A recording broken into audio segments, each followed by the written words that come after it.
Madame, monsieur, s'il vous plaît. À partir de la pièce orientée de l'est ainsi que de la chambre principale du dieu Siva à une taille de 8 par 8 mètres et en hauteur de 13. En général, dieu Siva est représenté par Linga et Yoni.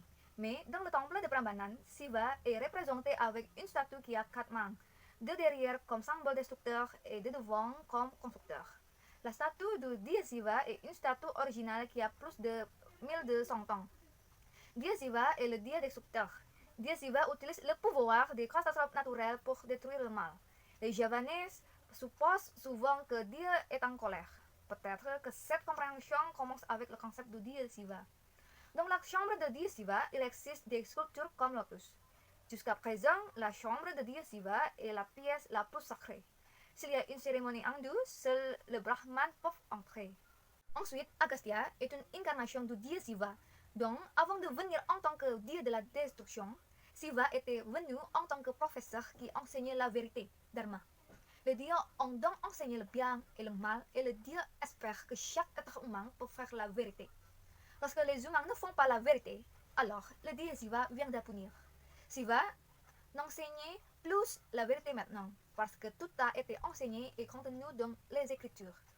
Siva, sous la forme d'Agastya, est décrit ici comme quelqu'un qui vient de la frontière de la Chine. C'est pourquoi le visage de la statue d'Agastya est similaire au visage de Mongol. Sa moustache, sa barbe était longue, son visage était si calme et sage. La main droite d'Agastya a un mudra corporel, comme Bouddha qui symbole l'enseignement de la vérité. Il y a un chapelet dans sa main. Le chapelet est également utilisé par les hindous. Sur son épaule s'est trouvée une balayeuse mouche utilisée pour asperger de l'eau bénite. Sur la droite, il y a un trident qui symbole Trimurti, Brahma, Shiva et Vishnu. Passons à la pièce voisine face à l'ouest, il y a une statue d'un humain avec une tête d'éléphant ou ce que nous connaissons sous le nom de Ganesh. Ganesh était le dieu de la science. La main gauche de Ganesh tient toujours un bol dont le contenu est de la science. Son corps va toujours dans le bol, ce qui signifie qu'il absorbe les connaissances existantes. Sa main droite tient sa propre facture d'ivoire droite qu'il a délibérément cassée. Pourquoi a-t-il cassé l'ivoire? Parce que quand il s'agit du monde, il utilise ces fragments d'ivoire pour écrire, en prière ou en bois, pour enseigner la science de l'humanité. Par conséquent, Ganesh est devenu une divinité très importante pour les humains dans le monde. La dernière pièce orientée au nord est une pièce contenant une statue d'une femme tenant les géants Asura. Le nom de la femme est Durga.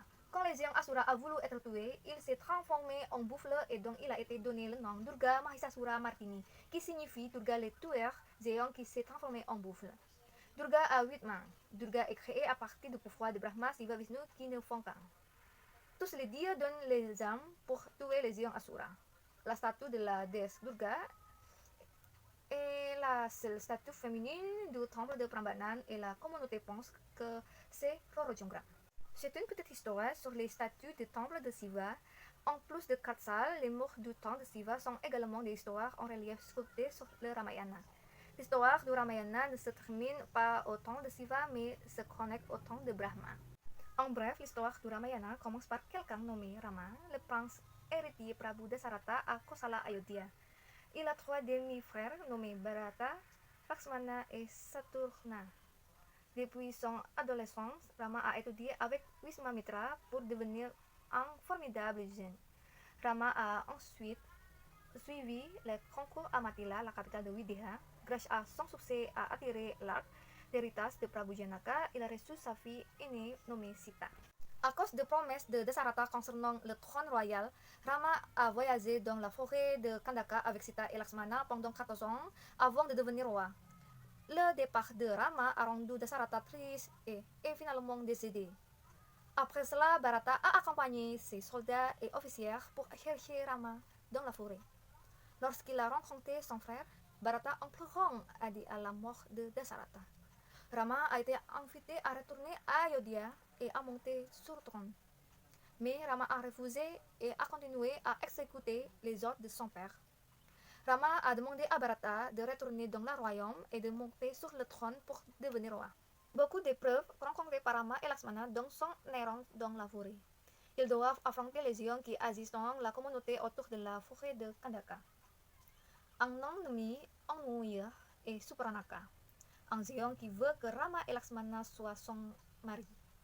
En conséquence, le nez et les oreilles de Supranaka ont été coupés par Lakshmana. Alors, Supranaka s'est plaint à son frère, Ravana, qui est devenu le roi géant d'Alenka, tout en persuadant Ravana de saisir Sita de main de Rama. Ravana s'est vengé de Rama parce que son armée avait été détruite en raison de la perturbation des Brahmanes. Ravana a dit à Maricha de se déguiser en cerf poilu doré qui est apparu devant la cabine de Rama. Témoin de la beauté du cerf, Sita était intéressée et voulait la voir parce qu'il n'arrêtait pas de demander. Rama l'a finalement rattrapée et assaillie. Soudain, le son déplaire de Rama au loin. Sita a également ordonné à Lakshmana de suivre son mari. Mais Lakshmana était convaincu que le cerf était une incarnation géante qui imitait les cris de Rama. Sita était en colère contre la réponse de Lakshman et a accusé son beau-frère de trahir et d'avoir de mauvaises intentions. Lakshmana a été offensé par l'accusation de Sita. Avant de partir, il a d'abord fait une clôture magique sur la forme d'une ligne de protection entourant la place d'attente de Sita. Après le départ de Lakshmana, un vieux Brahman assoiffé est apparu et a demandé à boire. Mais il ne pouvait pas entrer dans la hutte parce que Lakshmana était bloqué par la barrière magique. Sita était désolée. Sita tendit la main pour donner un verre au vieux Brahman. Soudain, le Brahman tira le bras de Sita et l'emporta. Brahman et Ravana déguisés. Il a kidnappé Sita volant dans les airs.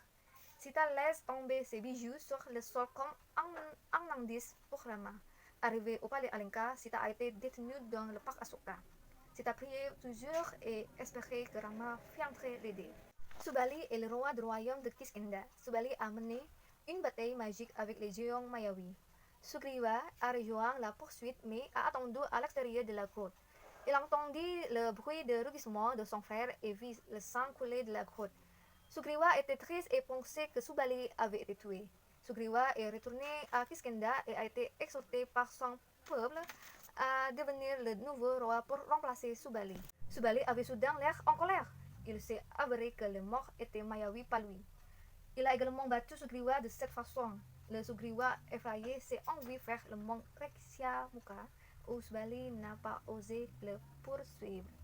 Sugriva s'est caché au mont Rekshamuka accompagné de Hanuman. Hanuman a réussi à amener Sugriva à Rama. Tous deux sont parvenus à un accord.